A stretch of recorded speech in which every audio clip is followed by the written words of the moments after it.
आज पौष कृष्ण पंचमी शके 1935 सादर करत आहोत ठाणे वार्ता। ठळक घडामोडी। ठाण्यामध्ये पावसाचा हलकासा शिडकावा, अनेक ठिकाणी दुचाकी घसरण्याच्या घटना।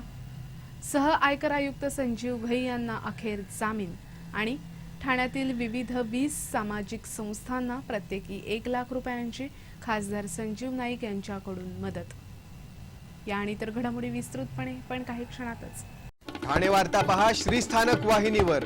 आता सकाळी 9:15 पासून रात्री 9:15 पर्यंत ठाणे वार्ता, ठाण्यातील पहिलं दृकश्राव्य माध्यम। श्रीस्थानक वाहिनी, ठाण्याची स्वतःची वाहिनी। ठाण्यातील घडामोडी, कार्यक्रम, वादविवाद, अगदी गाणी, नाटक याचा आनंद घर बसल्या पहा श्रीस्थानक वाहिनी। आपल्या ठाण्याचं हक्काचं व्यासपीठ श्रीस्थानक वाहिनी। ठाणे वार्ता आता संकेतस्थळावर देखील ठाणेवार्ता.com वर क्लिक करा आणि ठाण्याच्या घडामोडी जाणून घ्या। ठाण्यातील पहिलं ऑनलाईन माध्यम ठाणेवार्ता.com। नमस्कार मंडळी, दर रविवारी पाहायला विसरू नका। नमस्कार मंडळी, आपल्या प्रश्नांचं थेट उत्तर। ठाणे वार्ता पहा श्रीस्थानक वाहिनीवर। आता सकाळी 9:15 पासून रात्री 9:15 पर्यंत ठाणे वार्ता, ठाण्यातील पहिलं दृकश्राव्य माध्यम। ठाण्यामध्ये आज सकाळी पावसाचा हलकासा शिडकावा झाला। या पावसामुळे शहरातील रस्ते ओले झाले होते। अचानक आलेल्या या पावसामुळे शहरातील गारवा मात्र नाहीसा झाला होता। गेल्या आठवड्याभर हवेतील गारवा चांगलाच वाढला होता। या गारव्यात ऊब येण्यासाठी अनेकांना शेकोटीचा आधार घ्यावा लागत होता। मात्र आज सकाळी पाऊस झाल्यानं हवेतील गारवा गायब झाला। कालपासूनच ढगाळ वातावरणामुळे पावसाची शक्यता दिसत होती। आज शहरभर सर्वत्र धुक्याचं साम्राज्य होतं। धुकं इतकं होतं की अगदी दुपारी 3 नंतरच सूर्यदर्शन झालं। पावसामुळे रस्ते विसरडे झाल्यानं काही ठिकाणी दुचाकी चालक घसरून पडण्याच्याही घटना घडल्या। ऐन थंडीत आलेल्या या पावसामुळे तब्येतीच्या तक्रारीत वाढ होण्याची भीती व्यक्त होते। आयकर विभागाचे सहआयुक्त संजीव घई यांना विशेष सत्र न्यायाधीश MC खडके यांनी अखेर जामीन मंजूर केलाय। प्रत्येक महिन्याच्या 30 तारखेला केंद्रीय गुन्हे अन्वेषण शाखेच्या समोर हजेरी लावण्याची अट, तसंच 30,000चा वैयक्तिक जामीन आणि 2 जामीनदार देण्याची अट न्यायालयानं घातलीय। केंद्रीय गुन्हे अन्वेषण शाखेला घई यांच्या आवाजाचा नमुना हवा आहे। मात्र गेल्या 15 दिवसात गुन्हे अन्वेषण शाखेनं काहीच केलं नसल्याचं घई यांचे वकील जयदीप ठक्कर यांनी न्यायालयाच्या निदर्शनास आणलं। आयकर विभागाच्या 35 प्रकरणाची चौकशी घई यांच्याकडे करायची असल्यानं केंद्रीय गुन्हे अन्वेषण शाखेचं म्हणणं आहे। मात्र गुन्हे अन्वेषण शाखेचं कुणीही कारागृहात इतक्या दिवसात चौकशीसाठी आलं नाही। घई यांच्याकडून अनेक फाईल जप्त करण्यात आल्या असून आता जप्त करण्यासारखं काही राहिलेलं नाही। त्यामुळे घई यांना जामीन मिळावा अशी मागणी जयदीप ठक्कर यांनी केली होती। डिसेंबरच्या अखेरच्या आठवड्यात घई यांना 3.5 लाख रुपयांची लाच स्वीकारताना रंगेहात पकडण्यात आलं होतं। ठाणे महापालिकेच्या वतीनं आयोजित करण्यात आलेल्या वृक्षवल्ली प्रदर्शनास 50,000हून अधिक वृक्षप्रेमींनी भेट दिली। गावदेवी मैदान इथे आयोजित करण्यात आलेल्या वृक्षवल्ली 2014 या प्रदर्शनात लाखो रुपयांची उलाढाल झाली।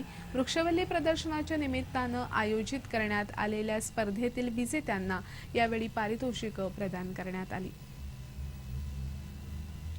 ठाणे प्रादेशिक परिवहननं अचानक बदललेल्या नियमांचा फटका रिक्षा चालकांना बसलाय। प्रादेशिक परिवहन विभागानं CNG रिक्षाचे नोझल काढल्यानंतर रिक्षा बंद होत नसल्यानं अशा रिक्षाचं नूतनीकरण बंद केलं। याचा फटका सुमारे 2000 रिक्षा चालकांना बसला। त्यामुळे काल हजारो रिक्षा चालकांनी प्रादेशिक परिवहन कार्यालयाच्या बाहेर ठिय्या दिला। प्रादेशिक परिवहन विभागानं जाचक नियम बाजूला ठेवून रिक्षाचं नूतनीकरण करावं अशी रिक्षा चालकांची मागणी होती। तर दुसरीकडे रिक्षा चालकांनी आपल्या रिक्षेत योग्य ते बदल करून घ्यावेत आणि मगच नूतनीकरण केलं जाईल असे आदेश दिले आहेत। काल रिक्षा चालकांनी यावर गोंधळ घालून नवीन रिक्षांचं नूतनीकरणही बंद पाडलं।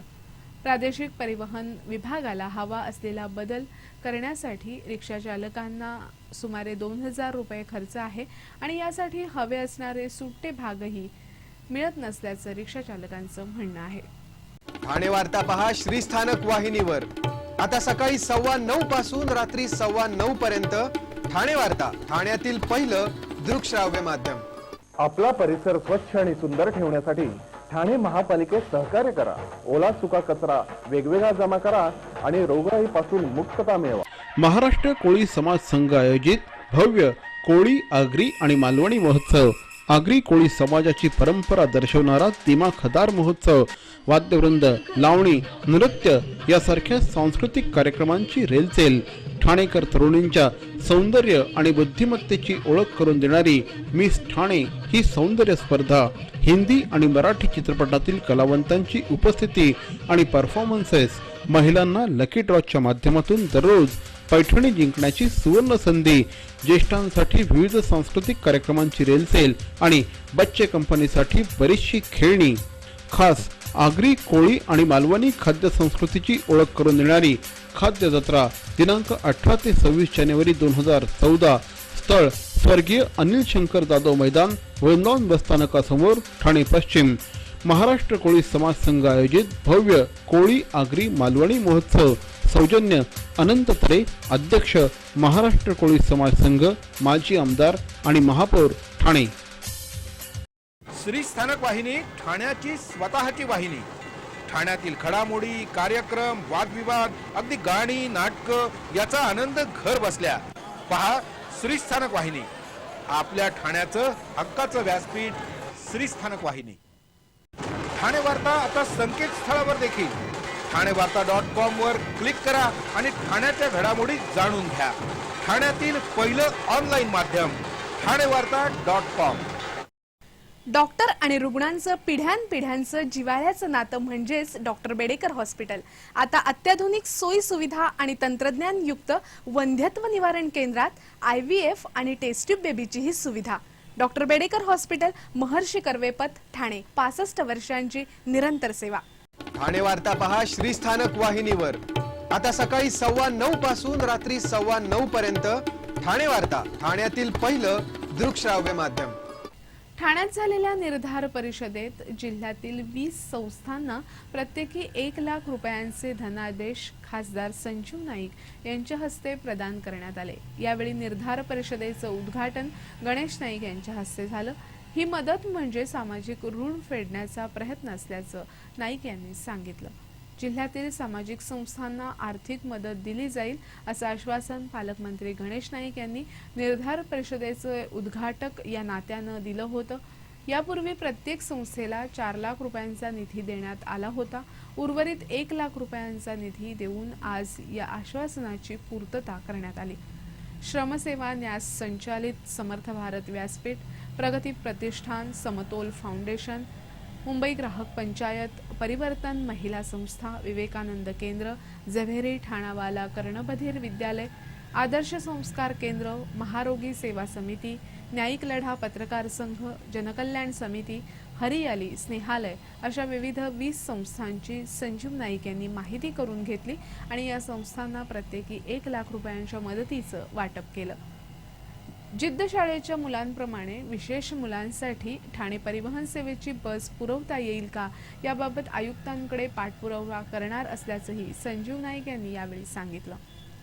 यावेळी विशेष मुलांसाठी शाळा चालवणाऱ्या संस्थांनी आपल्या शाळेतील मुलांचे सांस्कृतिक कार्यक्रम सादर केले। शासनानं आरक्षण बदलण्यास मंजुरी दिल्यामुळे कळव्यात नाट्यगृह उभारण्याचा मार्ग मोकळा झालाय। काल एका पत्रकार परिषदेत मुंब्र्याचे आमदार जितेंद्र आव्हाड यांनी ही माहिती दिली। ठाण्यामध्ये गडकरी रंगायतन आणि काशीनाथ घाणेकर नाट्यगृह अशी 2 नाट्यगृह आहेत, पण कळवा मुंब्रा परिसरात मात्र नाट्यगृह अथवा चित्रपटगृह नाहीत। यामुळे कळवा मुंब्राकरांना नाटक, चित्रपट पाहण्यासाठी ठाण्यात यावं लागतं। त्यामुळे या भागात नाट्यगृह असावं अशी मागणी होत होती। 2 वर्षापूर्वी मुख्यमंत्र्यांच्या दौऱ्यादरम्यान आमदार जितेंद्र आव्हाड यांनी मुख्यमंत्र्यांकडे कळव्यातील नाट्यगृहासाठी जागा आणि निधीची मागणी केली होती। कळव्यातील अमृतधाम इमारतीच्या मागे असलेली मोकळी जागा ही मैदानासाठी आरक्षित होती। या जागेवर नाट्यगृह उभारण्याची कल्पना मांडण्यात आली। महापालिकेनेही 2 वर्षापूर्वी मैदानाचं आरक्षण बदलण्याचा प्रस्ताव मंजूर करून शासनाकडे पाठवला होता। शासनानं त्याला नुकतीच मंजुरी दिली आहे। यामुळं नाट्यगृह उभारण्याचा मार्ग मोकळा झाला असल्याचं आमदार जितेंद्र आव्हाड यांनी सांगितलं. दरम्यान याबरोबरच एमपी थिएटर, विटावा ते ठाणे रेल्वे स्थानक, विटावा ते गणपतीपाडा, कळवा जंक्शन ते विटावा अशा 3 ठिकाणी पादचाऱ्यांसाठी उड्डाणपूल बांधण्याची मागणीही आमदार जितेंद्र आव्हाड यांनी पालिका आयुक्तांकडे केली आहे.